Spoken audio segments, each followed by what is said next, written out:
What up, y'all? Weed Peeler in the house. You guys remember Mario Kart back in the day? This game's just like Mario Kart, except with real cars, and they're on crack. And since I'm not that into crack, but I was into Mario Kart, definitely into this game, and you guys should check it out. I think it's pretty cool.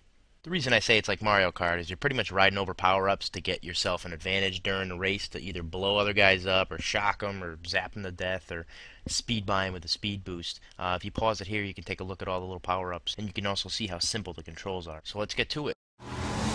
As you can guess, the idea behind the game is pretty simple. You pretty much want to beat your opponent in any way possible, whether it's with a power-up or with speed. I play pretty aggressively, so I like to ram people into walls and shoot them with anything I can get. This one is just me racing against another guy online. We're the only two in the lobby, so I figured why not? We can actually have up to 20 people on the track all at once. Mayhem pretty much ensues after that when everyone has power-ups going and stuff's blasting off everywhere, and it actually makes for a very intense feeling on the track. I think what I like most about this game is actually the blur effect that you get when you're going really, really fast and you hit somebody with a power-up and they flip and spin out. You get a chance to blow by them. You can chain your power-ups in order, so you can actually throw like a couple in a row. You do speed boost, throw a shield on, and then hit somebody with this heat-seeking missile. And you actually get a nice little piece going and get some points and pass people.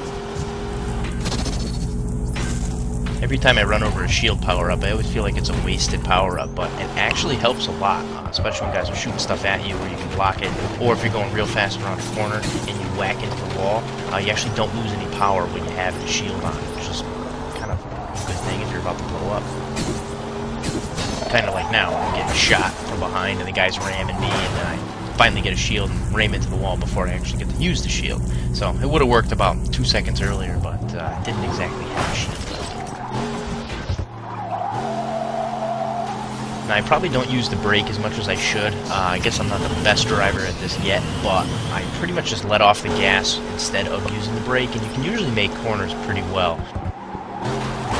See, just like that. Let off on the gas and crash into the wall anyway. Now that wasn't too shabby.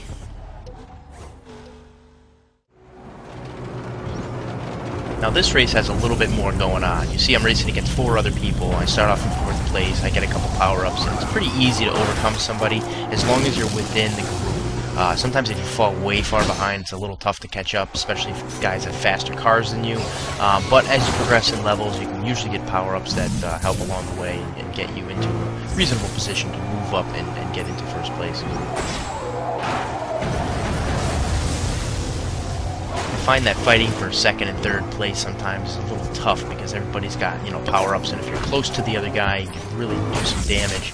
They can do damage back to you, so it's a little tough in those positions. But once you get up into 1st place, if you can keep a steady motion and really not crash a lot, you can kind of pull away from the pack, especially if you have a faster car. But if you don't have that faster car and the other guys are really skilled drivers, they can catch up to you with power-ups and really make your day a short one on the track. For the rest of this race, I'm just trying to hold people off and stay into the 1st place position, which sometimes is easier than others. Maybe not so easy when you crash a lot, but I'm trying to stay on the track. After taking a big hit, it's all about recovery time. If you can recover well, you can usually get your car back on the track where it needs to be and keep going at a reasonable pace.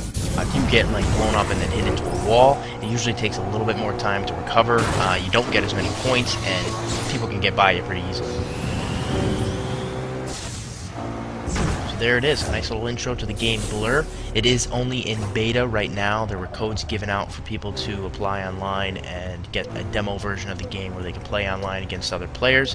The full version comes out this spring. I'm not sure if there's a date set yet for the full version. When it does come out, I'll definitely have it, and if you guys want to play, hit me up. It's Weed Peeler on Xbox 360, and thanks for watching.